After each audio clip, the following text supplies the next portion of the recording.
In the high Andes, where peaks pierce the atmosphere and oxygen becomes scarce, the Inca performed one of their most solemn rituals, Capacocha, or Capacocha, the royal obligation. This was an act of cosmic reciprocity, offered at moments of imperial transition or natural crisis, the enthronement of a new Sepa Inca, the birth of a royal heir, the death of an emperor, or calamities such as drought, earthquake, or epidemic. Children of exceptional physical beauty and noble lineage were selected from provinces across Tawantinsuyu. In Inca belief, they were not victims but chosen intermediaries. Their sacrifice transformed them into eternal companions of the mountain deities, the apus, securing rain, fertility, and the endurance of the empire. The journeys to the sacrifice sites were immense undertakings. Children were assembled in Cusco, where they received elaborate preparations, then dispatched along straight ritual sequoia lines toward distant summits. Some traveled extraordinary distances. Children from the northern frontier, regions corresponding to modern Ecuador, journeyed more than 2,000 kilometers southward. They moved along paths that deliberately avoided the principal Inca highways, emphasizing the sacred rather than the utilitarian character of the procession. Younger children were carried in litters, older ones walked. The route passed through river gorges, over 4,000-meter passes, and along the Andean Cordillera. He died from a sharp blow to the head with a stone club, a method used when exposure alone was considered inadequate. Wrapped in fine textiles and accompanied by miniature gold and silver figurines, his body was preserved by the extreme cold and aridity. Condor-feather headdress and silver armbands.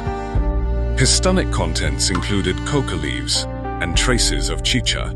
Vomit stains on his clothing suggest the final ingestion occurred shortly before death. Recent CT scans confirm a deliberate cranial fracture. The hyperkeratotic skin on his feet indicates prolonged barefoot or sandal travel over rough terrain, consistent with a march of hundreds of kilometers, likely from central Peru.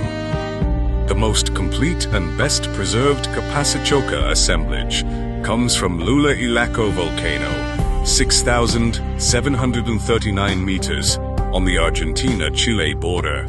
In 1999, archaeologists Johann Reinhard and Constanza Cerruti excavated a small platform and chamber containing 3 children buried together. La Doncella, the maiden, aged about 13 to 14, sat upright with long braided hair still intact.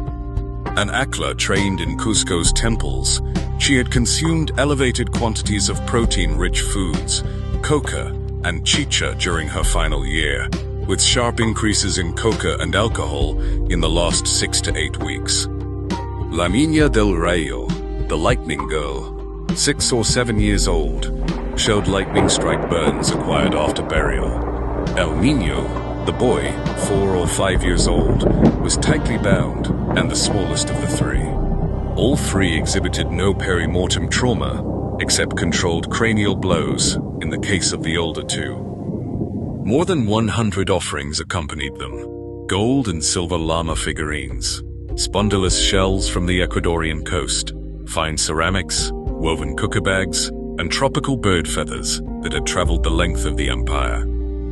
Hair and nail isotope analysis reveals a shared pattern: gradual dietary enrichment, followed by heavy coca and chicha consumption in the final weeks.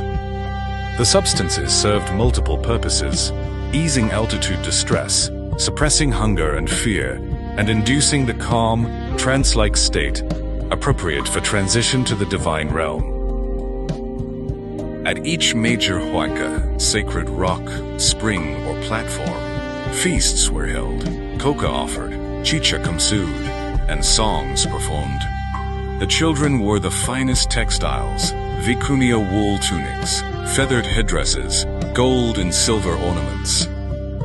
They ate prestige foods, maize, quinoa, chaki, and drank chicha, in quantities that increased as the journey progressed. The physical demands were extreme. Lowland children from Ecuador's Warner Valleys encountered cold, wind, and hypoxia for the first time. Frostbite, altitude sickness, and exhaustion left marks visible on the mummified remains, thickened calluses on the soles, yet the ritual logic framed these hardships as proof of worthiness. Families whose children were selected received imperial land grants, exemption from tribute, and elevated social standing. The children themselves were repeatedly told they would join the sun and the mountains forever. One of the farthest and highest destinations was Aconcagua, at 6,962 meters, the tallest peak in the Americas. These children did not meet their fate in terror. The ritual sequence, prolonged travel, feasting, adornment, and pharmacological sedation was designed to produce acceptance and even elevation. In Inca terms, they were joyful emissaries.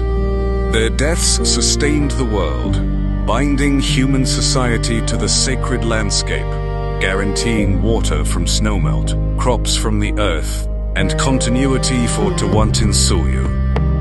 The mummies of Aconcagua, El Plomo, and especially Llullaillaco remain among the most intact archaeological finds from pre-Columbian South America.